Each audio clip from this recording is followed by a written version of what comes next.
Hi everybody from snowy Denver.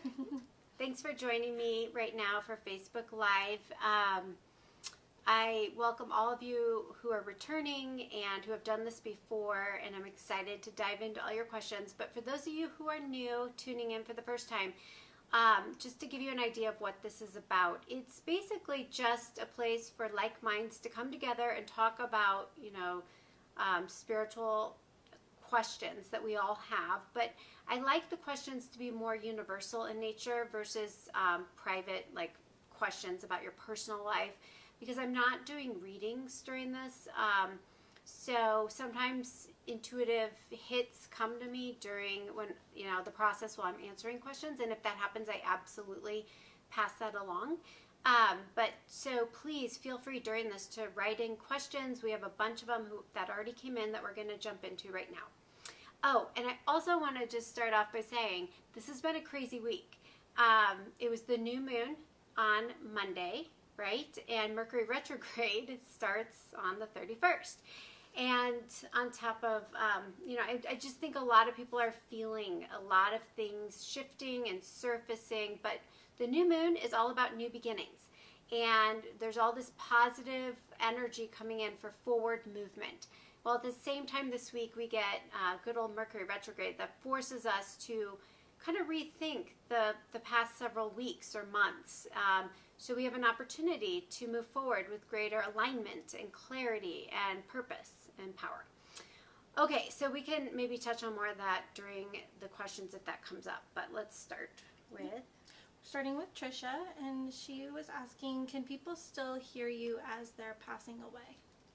Yes, so when you're sitting with someone and they're passing, they may not be able to physically respond, but their consciousness is what you're communicating with. And basically, whether they're still in their body, about to depart, or they've already left the body and the body's still going, but the soul has left the body, yes, their soul consciousness lives on, even if the mind is not, functioning. So you don't even have to talk out loud. Spirit energy and consciousness responds to very strong emotion. So if you're thinking and kind of feeling your thoughts to them from your heart, they're going to pick up on what you're putting out there. Thank you. So our next question is from Jody, and she asks, if someone is your parent in this life, are they your parent in other lives? Not necessarily. So the reason we take on these roles with each other when we sign up for lifetimes is we're trying to teach and learn lessons within our soul groups. And so we might say, hey, in this next life, you're going to be the mother and I'm going to be the daughter or son. And here's the lesson we need to learn. And if you get that lesson right, and you can check that box, in future lives, you may not need to have that dynamic. If you didn't get it right, you might have to come back and do it again. And you take on the same roles. Sometimes what I've heard happens a lot is the role reversal. So, you were the parent in the last life with your child. Next lifetime, you're going to be the child. They'll be the parent. And so we do that to really learn certain lessons through contrast, opposites. And that seems to be how we learn best. So roles absolutely change from lifetime to lifetime. Thank you. So Jenny is looking for some guidance. She says that she has trouble connecting to loved ones that have passed. She asks them for signs, but she never receives any. So if you don't receive signs from loved ones that have passed, it's a combination of two things. One, they may not be projecting energy into this realm for you to get signs. Sometimes there's a lot of reasons for that. Sometimes they don't have the energy because they've recently crossed over. They need to work on restoring their light. Sometimes they don't know how to. They need to work with guides or remember from their guides on how to project energy into this realm to give signs, okay? Sometimes we're missing it. Sometimes it's on us. And we're too in this dense three-dimensional reality. So we are not a high enough vibration to sync up with the signs, okay? And so they're giving them, but we're oblivious. So it could be any of those factors. What I would say is make sure you're doing your part. Check in with yourself. Are you raising your vibe? Are you meditating? Are you asking? You have to ask. And if you put out that invitation, then let go. Then it's more likely spirit, even if it's not the loved one you're asking, your angels will respond to just kind of validate you that you are being heard. It's not one-sided. So just really do that and set the intention, let go, and trust in timing. Eventually, I promise, they will give you signs. And if you have that intention, you will pick up on them. Thank you. So our next question is from Janice, and she has had a painful relationship with her mother, who's now deceased. And her question is, are we tied, like would she be tied to her mom in the afterlife? Are we tied to bad situations with family? Or are we free of the burden and pain? And is there an improvement when we both pass on? Yeah, that's a great question. So the one thing you want to think about is when you cross over, you're not going to be in your ego or your mind, which sometimes brings in fear. So while that was all probably very real and true, your experience, you cross over and the masks come off. The roles you played become clear. And you recognize there's a neutrality about it, where you and your mom are neutral. She's not the, mommy dearest that she probably was for you in this life. Or, you start to appreciate, you have the aha moments, like, oh, that's why mom was that way. I had to learn this lesson on boundaries or, self-trust or whatever it was. And so the fear goes away. Okay, so yes, you likely will meet up with those people, positive or negative, good or bad, whatever we judge it to be, but it's very neutral. And it's, you see it through a different lens because you're seeing it from a soul level of, I chose that. I wasn't a victim. I signed up for that. And you either did or didn't learn your lessons. It doesn't matter. But then you get to sit down with those people in your soul groups, your mother or other people, and decide, are you going to come back again, reincarnate, try it all over again, get it right that time, or move on to a new lesson, okay? So don't be afraid. Just remember, it's very real, but that is your human limitation, seeing it right now. So pray. Ask your guides and angels to help you see it with through God's eyes now. Why wait until you cross over? Why live in fear and angst that you're going to have to face her again, right? Ask to see it through God's eyes, to heal your fearful thinking, to find peace and resolution with it now. And send your mom love. Send her light, okay? And that will help. That's everything you can do on your end. Thank you. So the next question is from Deborah, and she asks, if you concentrate on sending loving energy to another living person, can they feel it? Oh, absolutely. So, yes. So I do this all the time. I'm sitting here thinking, doesn't everybody do this? I do it. 100%. So, okay, every day, here's what I do. I do my prayers. I do my gratitude. Thank God and my guides for my life, for waking up, for opportunity to show up and serve. I thank them for little things and big things, okay? I imagine all of my family members, my children, my husband, my parents, my everyone, living or dead, mom's alive, dad's passed on. I send them love. I imagine from my heart to theirs beaming white light. I imagine bubbles of protection around them, okay? I do it to my clients I'm about to see that day, even though I don't know my clients necessarily. So that's one of our greatest gifts as, spiritual beings. If you remember this, it's really powerful. Get ahead of it. Line up your days. Send out love. It could be your child you're not speaking with or who's across the world and you're worried about.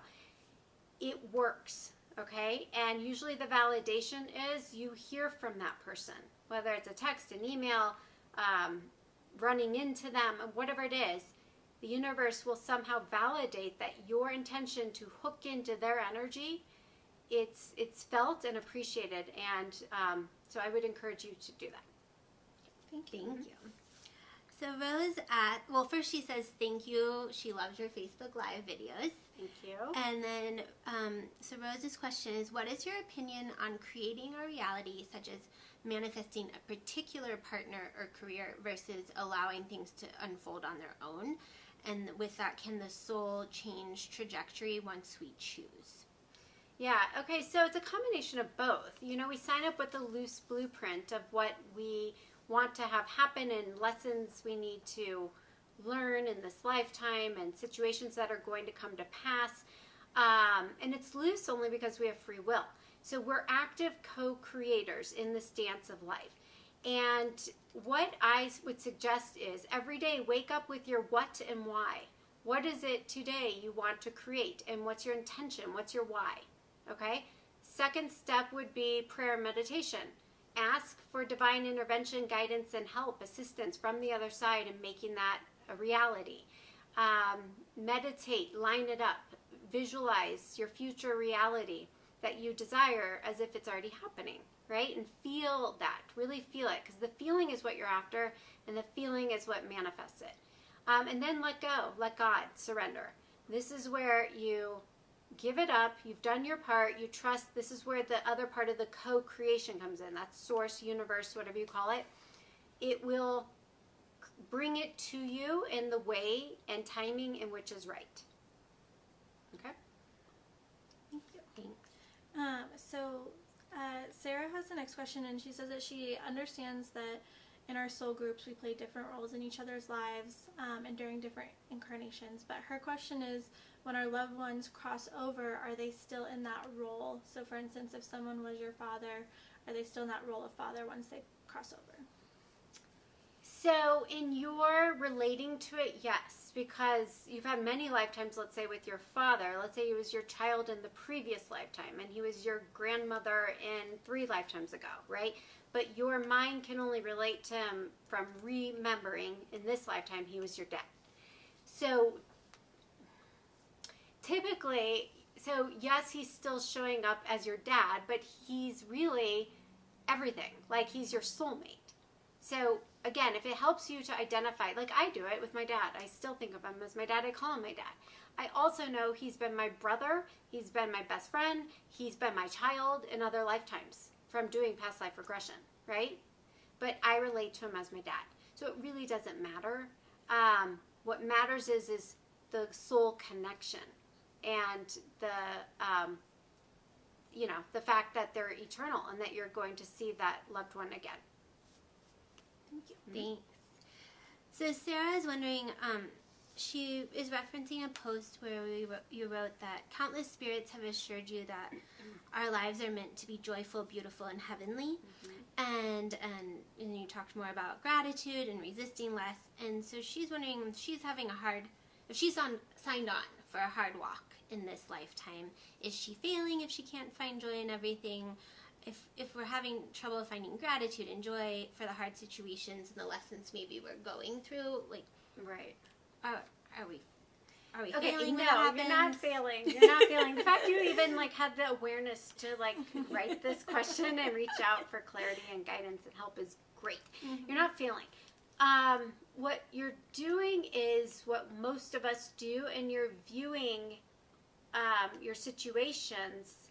You're reacting to the situations around you, right? So you always you can't control what happens around you, but you can control your reaction. You can control how you feel, and that's where your power lies, right? So if you do it from the inside out, changing your mind about it, changing your lens. When you view your situation and you can't find joy, you can't find hope, you're feeling blah, right? It just means you're in your ego, and that is fear-based. And under the umbrella of fear are all those negative emotions, right?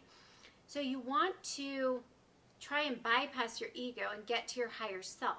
And this is where I meditate and pray and call in my higher self, embody my human self into my higher self. So that I pray and ask God and guides to help me change my mind about this and to see it again through God's eyes, guide's eyes, so that you can find the gift in all of it. And then that helps to shift your feeling around it. You feel grateful. And by the way, gratitude is the fastest way to shift your frequency. So the frequency of gratitude. So if you can, we're all grateful for something. I know sometimes it's hard to find it, but think of your pet, okay? Or think of your an experience you had that you just lights you up when you think about it, or a person that you really love and connect with. Try and get into your heart and feel that gratitude, and that right there is going to shift everything. Okay, it creates a kind of a ripple effect. So I would just say you're not feeling, but you definitely, it sounds like you need to work on it, but we all do. That's why we're still in the body. So Rita asks if humans ever reincarnate as animals or animals as humans. So animals, this is interesting. Animals, there are some animals, just like there's some humans that are earth angels. But then there's just animals, and then there's just humans, right? And we're all at different places on the yellow brick road, which means we all are at different levels of enlightenment. And so we're not talking about the earth angel people or animals right now. We're just talking about everyday people and everyday animals. So it's my understanding that you work your way up the ladder. So you're not going to digress. You're not going to, be an animal, then become a human, and then go back your next life as an animal. Because humans have more advanced consciousness or enlightenment. And so you would work your way up. But I do know a lot of people who are just really connected to animals that swear they've been a horse in a past life. I think I've been a dolphin in a past life. I've had dreams about it. So yes, that's very real. But do I think in the future I'll come back as a dolphin again? No, I don't. So that's my understanding. Now, however, I just want to touch on this. Animals that are earth angels. So, those are special because those are more advanced than a human. Because it's actually an angel coming into a pet body. Just like sometimes angels come into human bodies to be earth angels, literally. Sometimes they're walking on the planet for a moment to create a miracle. And sometimes they're there for your lifetime because they need to be here helping other people. So that's a very different deal. Those are angels. Okay. Thank you. So Wendy wants to know, what are your feelings about ghost hunting apps that are becoming popular right now? Do they attract negative energy? Are they safe? Those types of things. So I think that's really cool that they have these apps now. I honestly am not familiar with them, but here's what I would say to you. As with any tool, like the Ouija board or tarot cards, they're not bad or good. They just are. It's the intention you go into it with. So if your intention is to use that app to call in whatever energy, you're going to call that in. So I would say they'd be negative if you're trying to find ghosts and demons and any dark energy. Why would you do that? But if you're using it because you're curious and want to see if the spirit of grandma's around, if your intention is to pray and protect yourself, call in angels of light and grandma's energy, then I think it's okay. So use your gut on that one. But those probably pick up on like electronic voice phenomena, which sometimes recordings can pick up hearing spirits, or seeing orbs, the electromagnetic frequency. So I think it might be really cool to try it, but go in with protected and with prayer. Great, thank you. So Net wrote in and she said that typically she experiences lots of signs and things like that when she feels like she's headed in the right direction. But lately she hasn't been getting the same signs, but she feels better and happier. So she's wondering if is she going about it the right way? Is she going in the right direction even if she's not receiving signs, if she's just going with her gut based on feeling? Yeah. So you are getting a sign because your feelings are your guidance. That's your sign. You have to reinvent like what signs are, because sometimes we're so fixated. My signs are numbers, or my signs are pennies or feathers. And so honestly, what I hear all the time is signs aren't just one thing. They're a multitude of things. And the most important sign is how you feel. So when you feel good and you feel content, peaceful, or things are flowing, that's your sign that you are hooked up to this divine energy. Now, if you really want the tangible sign of the penny, then I would just put it out there. For sure, ask, but don't get upset or feel unheard if you don't get the penny, because you might just be advancing. And your guides might, like for me, for so long I wasn't getting signs from my dad because I didn't need them. I know he's there. And, so for me it was more like, I think honestly it was a gift to him because I didn't have to force him to waste his energy trying to plant a dime or a nail or whatever. When he really wants to drive home the point, he still gives me those signs, okay? Happened recently. But for the most part, I don't get those signs either. And I always check in with how I feel. And if I feel good, then I know I'm connected to that spirit energy. Thank you. So our next question is from Bridget, and she asks, does the DNA of our ancestors, like literally our DNA, if we do 23andMe or Ancestry.com, does that coincide with our soul groups? Sometimes yes, sometimes no. Because there's those of you out there who feel like the black sheep in your family. It's because you are. You may be made up the same DNA and you can't figure out how, but you're definitely not of the same soul group. And so you just vibe at a different level, if that makes sense. Your frequency is different.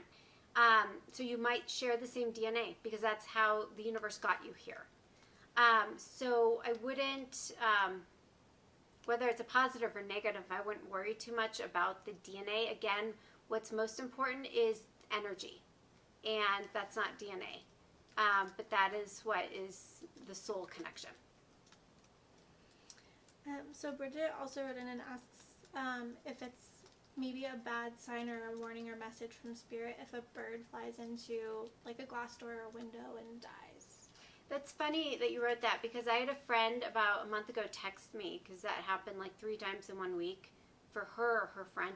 And I sat with it, and what it is, it's a good omen. It's not a bad omen. So it's a metaphor. It's not a literal death that's being predicted, so don't go into panic.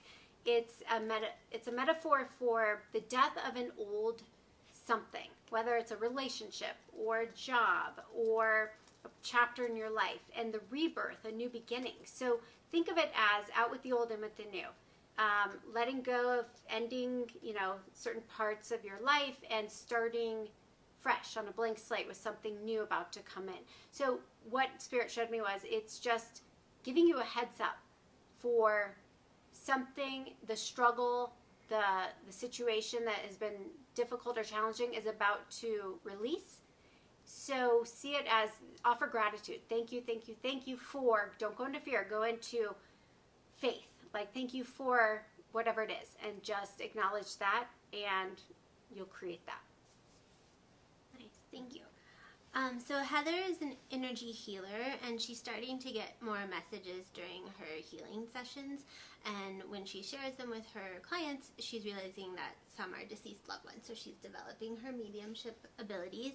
Mm-hmm. And so she just likes some advice on starting out, how to know to trust herself or not, like what she's getting.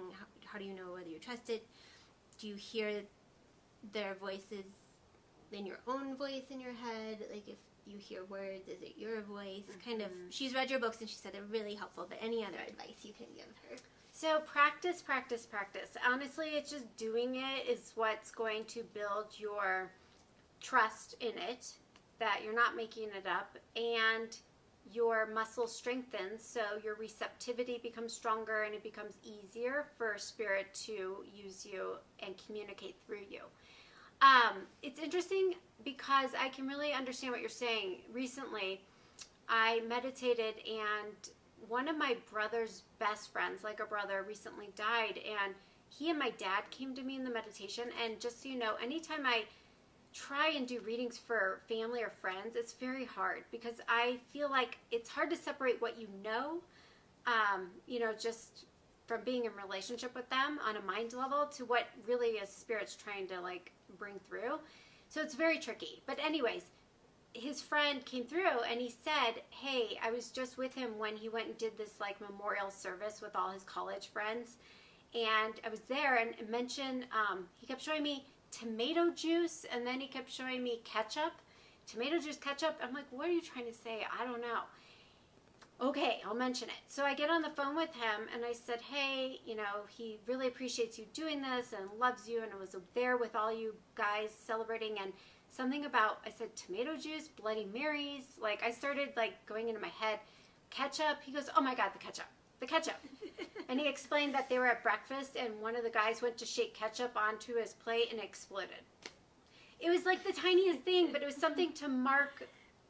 His name was Mark. That's really funny. It just came out of my mouth. It was something to mark his presence and to say, hey, maybe he made the ketchup explode, to use it. Right. But the point is, I felt like I reverted back 22 years. Like I was doubting and I was like, right? And so just him saying that was like, don't doubt, trust. I didn't know what it was, but I just have to trust when things are plopped into my consciousness. It is spirit trying to, like playing the game of charades to get us to say ketchup, tomatoes, something, okay? You'll build your own vocabulary. So the more you commit to this, the more spirit and your guides will commit to you and help you so that, again, doubt goes away. You go into trust, and then the connections become stronger and clearer. And again, it's just practice. MJ is asking what do spirits think about the concept that the only path to God is through Christianity? Someone she knows keeps telling her this, and she'd love to have your perspective on it. Yeah, so when we pass away, we move into oneness, and that oneness is the reminder that we're all connected. We've had many lifetimes, and we've probably been every single race, religion, every background you can imagine. So the bottom line is, Spirit sees it as many paths, one truth. It doesn't matter what path you choose, but as long as you choose something to believe in, whether it's, you call it God, universe, it doesn't matter. But in the end, we're going back to oneness. So maybe Christianity is the right way for you, and maybe it's not. But it's not up to us to judge what's right or wrong, right? So we want to try and open our minds and be inclusive, and Christianity might work for some, but I don't feel, it's very much the ego trying to force someone into a culture or religion or way. You have to find your own truth and follow what feels right on the inside, not what's being put on you. Okay, so as long as you, again, find a connection to something bigger than yourself, which you can call it whatever you want, but I call it source, which is love. That's what Spirit wants for us. Thank you. So Jessica has been reading Journey of Souls, and she's wondering about the difference between soulmates and twin flames. And then with that, do connections that we feel so intensely here on Earth have the same intensity when we die or into the next reincarnations? Yes, I'll work backwards in that. Yes, they have the same intensity because that's real. So you strongly connect with someone, they resonate with you. It's because there's a soul connection, and that doesn't fade. That's what's eternal. Okay, so soulmates and twin flames. So we have multiple soulmates throughout one lifetime. Sometimes there's multiple romantic ones, and sometimes there's just one. But it's not just romantic. Soulmates can be parent-child, best friends. It doesn't have to be lovers, okay? Twin flames are lovers. And twin flames are deeper than a lover-soulmate relationship because it's the other half of you. It's almost like your soul is made up of the same energy split off. And what I have heard from Spirit is most twin flames aren't in this lifetime. Or they usually, one stays behind in spirit and one is here. So you might hook up with and partner with a soulmate. There's very few twin flames that incarnate together from my understanding, but it does happen for sure, yes. But it's so different. It's like you read each other's minds, you're like the same people, okay? Sometimes it's a yin-yang deal because it's the other part of you, but there's such a complementary, like counterbalance. And from my understanding, it just feels incredibly different. It's like a completely new level of that connection versus just a soulmate. Okay? So Jean is asking, can Spirit speak through songs on the radio? All the time. So basically what spirits will do is they will manipulate the song to play at a certain time so that you hear the lyrics, and then at the same time it's it's creating a strong emotional response within you when maybe, let's say, it normally doesn't. It's Spirit's energy trying to bring this perfect storm together to get you to hear the message, right? So music's a high vibration. So it's very conducive for spirits because they vibe at that same high frequency. And so it's also a very easy way for them to get across a message through certain lyrics. So often in readings, I'll say, hey, your mom's singing Amazing Grace. I hear it in my head. She's like, oh my God, we played that at our funeral. And she always loved the lyrics of that. And I think of her, but I also get the message in the song. So yes, pay attention to music. That's all we have time for today. Wow, that went fast. Okay, so here's what I would say between now and the next time we meet. Because we're in Mercury retrograde, just don't get frustrated. I feel like I'm supposed to tell you stay grounded and pray for patience and grace to help you navigate your way, because there's a lot of things surfacing, okay? And sometimes that's uncomfortable. And we have to look at certain things and learn the lessons and let them go to make room for the new, right? So we're in this time of creating the new. And it's a great time to just revise, reflect, rethink, redo, and just really see the gifts in Mercury retrograde. And in the meantime, write in any questions that you have, because I love, you guys are asking awesome questions. I love it. You're really thinking. And again, I know you've heard me say this, but we're in an ascension period, which means those of us who are ready to ascend higher into our knowing, which means we're bringing more of our higher self into the physical earthly experience so that we can more consciously and intentionally create the lives we want, not be a victim to all of it, right? To bring more light onto the planet and to do our part in raising the consciousness back to a higher place of love. So just tuning into this today, you shifted your energy, okay? So continue to do that through prayer and meditation. As always, wishing you brightest blessings and all love.